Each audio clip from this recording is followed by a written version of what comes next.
Salut miteinander. Heute Abend beantwortet der Daniel Bell unsere freche Fragen. Zuerst reden wir von dem Nachtlokal. Seit dem März sind sie geschlossen und die Besitzer wissen immer noch nicht, wenn sie wieder aufmachen können. Wir erklären ihre Situation und gehen in Havenau und Zürich. Ist voll.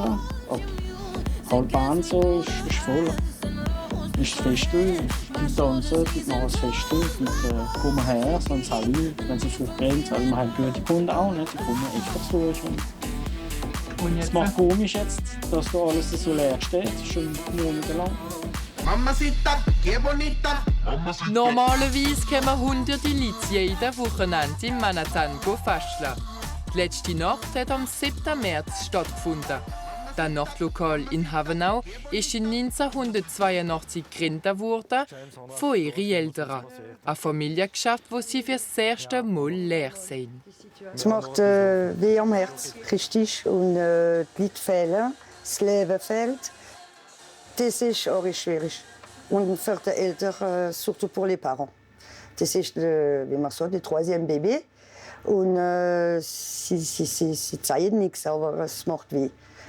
Und für die Familie ganz weh. Weh macht so der Angestellte. 11 Personen arbeiten durch Halbzeit, unter denen der DJ von Manhattan. C'est un de mes clients principaux, donc vu que je suis à mon compte, et ça représente quasiment 50% de mon activité. Malheureusement, ça ne dépasse pas les 50%, donc je n'ai pas le droit à l'aide de l'État, puisque je n'ai pas une perte de plus de 50% du chiffre d'affaires. C'est assez dramatique parce que comme je suis à mon compte, je n'ai pas des revenus non plus mirobolants et c'est compliqué, très compliqué. Als Hilfe vom Staat bekommt das Geschäft 1500 € jeden Monat. 3 Monate Nebenkosten sind auch bezahlt worden. Doch nach so viel Zeit, wo nicht mehr los ist, hat der Geschäftsführer Angst für seine Zukunft. Ja, ich habe ein bisschen Angst. Ich weiß nicht, ob wir einmal wieder aufmachen können. Und das ist sehr schade. Presque 40 ans de travail. Und jetzt tout s'arrête. Ça, c'est ma hantise. Immer mehr Besitzer von Nachtlokalen haben diese Angst. Bis Ende Dezember werden ungefähr 300 auf 1600 in Frankreich definitiv schließen. Diese Situation will der Christophe Schendel vermeiden. Seit 5 Jahren tut er die Acropole leiten in Zürich. Da sind wir im Labyrinth. Das ist Salamoja Diskothek One. Das hat aufgemacht im 1983. Und da habe ich schon alles ganz neu modernisiert. Das ist alles mit LED installiert und was sieht das im Top ist. Ja. Da ist der Meeting Bar. Da sind so sehr viele Geburtstage gefeiert worden. Ja. Und sehr viele Leute und das lehnen und machen sehr viele Feste. Und da sind wir im großen Saal. Das ist meine Träume gewesen, wie ich klein gewesen bin. Und jetzt sitze da, jetzt bin ich da und es ist alles leer. Aber wenn das Rabbel voll ist, das ist, kann man rêve éveillé.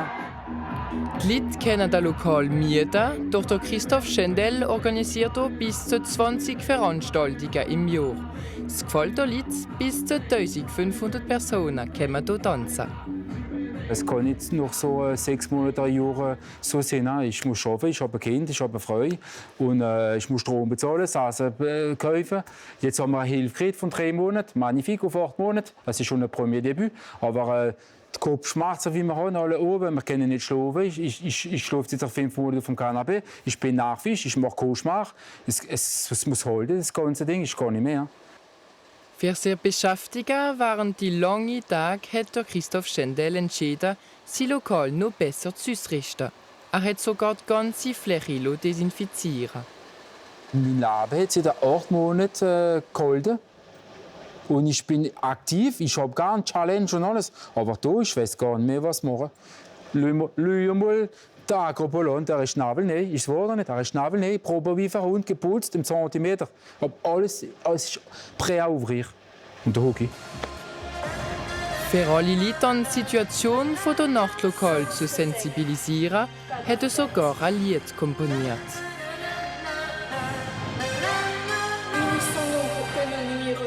Der Wort Ranta hätte er nicht gern, er sagt lieber Jubilation. Der Daniel Bell kommt in unserem Fracho de Fraiche.